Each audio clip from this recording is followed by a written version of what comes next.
माझी लाडकी बहीण योजनेचा अर्ज आता घरी बसूनच मोबाईलवरून करा.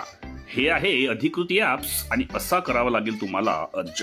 तर नमस्कार मित्रमैत्रिणींनो, आपण बघत आहात माझं युट्यूब चॅनल एज्युकेशनल मनोहर आणि मी आहे तुमचा दोस्त आणि या चॅनलचा होस्ट मनोहर. तर लाडकी बहीण योजनेसाठी सध्या खूप गर्दी सेतू केंद्रावर दिसून येत आहे आणि अनेकांना ही गोष्ट अजूनपर्यंत माहीत नसल्यामुळे ते ज्या ना त्या ठिकाणी जाऊन या योजनेचा अर्ज भरण्यासाठी प्रयत्न करीत आहेत. तर आपल्यासाठी आता अतिशय महत्त्वाची बातमी मी घेऊन आलोय, ती अशी की तुमच्या मोबाईलवरूनच तुम्हाला घरच्या घरून लाडकी बहीण योजनेसाठी अर्ज करता येतील आणि यासाठी तुम्हाला एक अधिकृत ॲप सुद्धा प्रोव्हाइड करण्यात आलेला आहे आणि यामध्ये या ॲप्सवर जाऊन कशा प्रकारे तो अर्ज करायचा याची संपूर्ण माहिती आजच्या व्हिडिओमध्ये मी घेऊन आलोय. आणि त्यामुळेच हा व्हिडिओ सुरू करण्यापूर्वी हे चॅनल एज्युकेशनल मनोहर यावर आपण नवीन असाल तर हे चॅनल आपण सबस्क्राईब करून घ्या आणि हा व्हिडिओ बघितल्यानंतर सर्व नागरिकांना आपण शेअर करा. चला तर मग कशा प्रकारे या ॲप्सचा वापर करायचा आणि त्याच्यामध्ये अर्ज कसा भरायचा ते आपण सविस्तरपणे जाणून घेऊया. तर सध्या माझी लाडकी बहीण योजनेचा अर्ज करण्यासाठी सेतू सुविधा केंद्रावर तुफान गर्दी पाहायला मिळत आहे. यामुळे अनेकांची गैरसोय होत असल्याने राज्य शासनाकडून यापूर्वी अस्तित्वात असलेला नारी शक्ती हा मोबाईल ॲप्स याच्या माध्यमातून आवेदन करण्यास सुविधा उपलब्ध करून देण्यात आलेली आहे. कोणते ॲप्स आहे? आपणास प्ले स्टोअरवर जायचं आहे. त्यामध्ये नारी शक्ती दूत असे मराठीत अथवा इंग्रजीमध्ये तुम्हाला नारी शक्ती दूत अशी स्पेलिंग लिहून त्याच्यामध्ये टाईप केल्यास भगव्या रंगाचा फेटा असणारा एक थीम असणारा ॲप तुम्हाला डाउनलोड करायचा आहे. त्यामध्ये ॲपमध्ये गेल्यानंतर तुम्हाला पहिल्यांदा आपला मोबाईल क्रमांक टाकून OTP त्याच्यामध्ये पडताळणी करून घ्यावेत. त्यानंतर जेव्हा तुमची OTP त्यामध्ये टाकली जाईल मोबाईलवर आलेली, तुम्हाला अटी व सरतीश परवानगी दिल्यानंतर आपणास आपली किरकोळ माहिती भरायची विचारणा होईल. म्हणजे तुमची जी वैयक्तिक माहिती आहे, किरकोळ माहिती, ती तुम्हाला त्यामध्ये विचारली जाईल, ती तुम्हाला भरायची आहे. त्यानंतर काय करायचं आहे, सदर ॲप्समध्ये राज्यातील इतर योजना देखील दिसतील. तुम्हाला त्यामध्ये अनेक योजना दिसतील आपल्या राज्याने राबविलेल्या. यामध्ये तुम्हाला लाडकी बहीण योजनेला सिलेक्ट करायचं आहे. आता ही एकदा तुम्ही योजना सिलेक्ट केली की नंतर तुम्हाला त्यामध्ये त्याचा एक प्रोफॉर्म, ज्याला आपण म्हणतो आवेदन अर्ज, तो तुम्हाला दिला जाईल. तो तुम्हाला अचूकपणे भरायचा आहे. त्यामध्ये तुम्हाला आपले नाव, पत्ता, आधार कार्ड क्रमांक, बँक खाते अशा प्रकारची माहिती त्यामध्ये अचूकपणे भरायची आहे.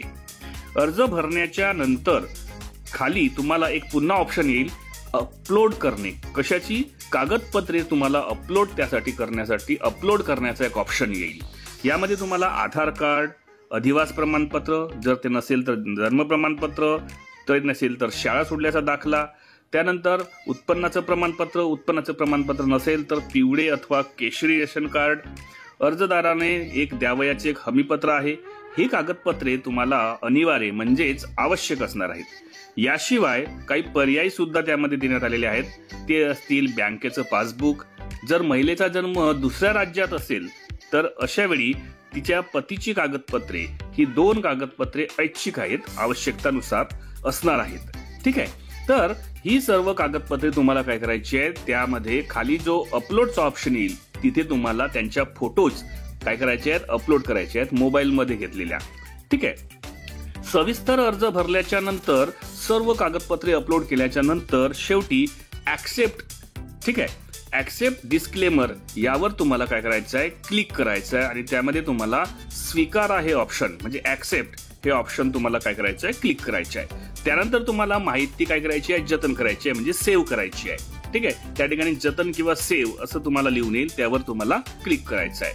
म्हणजे हे सर्व तुम्ही केलं. पहिल्यांदा तुम्ही अर्ज भरला, त्यानंतर प्रमाणपत्रे अपलोड केली, कागदपत्रे अपलोड केली आणि शेवटी नंतर तुम्ही ऍक्सेप्ट केलं आणि सेव्ह केलं, म्हणजेच यशस्वीरित्या तुमचा आता अर्ज भरला गेला असे समजायचं.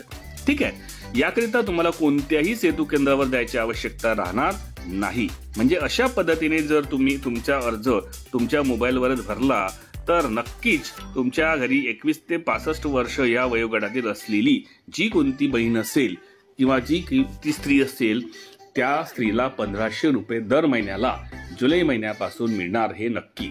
तर आशा करतो की या व्हिडिओमध्ये मी तुम्हाला एक आवश्यक असलेली माहिती देऊ शकलो आणि त्यामुळेच हा व्हिडिओ नक्कीच तुम्हाला आवडला असेल अशी मी अपेक्षा करतो. व्हिडिओ आवडला तर त्याला एक लाईक आणि जास्तीत जास्त भारतीयांपर्यंत किंवा महाराष्ट्रीयन स्त्रियांपर्यंत आपण हा व्हिडिओ पोहोचवावा, जेणेकरून त्यांनाही या माध्यमातून आपला लाडकी बहीण योजनेचा जो अर्ज आहे तो अतिशय सुलभपणे या ठिकाणी करता येईल. तर आशा करतो की हा व्हिडिओ आवडला, त्यामुळे सर्वांना शेअर करा आपण. आणि हा चॅनल एज्युकेशनल मनोहर यावर आपण नवीन असाल तर या चॅनलला आपण सबस्क्राईब करायला विसरू नका. अशाच प्रकारचे व्हिडिओ तुम्हाला बघायचे असतील तर त्याची प्लेलिस्ट या व्हिडिओच्या डिस्क्रिप्शनमध्ये इन्फॉर्मेशन एज्युकेशनल या नावाने देण्यात आलेली आहे. त्यावर जाऊन आपण बाकीचेही कामाची व्हिडिओज पाहून घेऊ शकता. ठीक आहे. तर अशाच एका व्हिडिओमध्ये पुन्हा एकदा मी तुमच्या समोर येणार आहे. तोपर्यंत सर्व माझ्या भारतवासियांना आणि माझ्या बंधू भगिनींना माझा नमस्कार.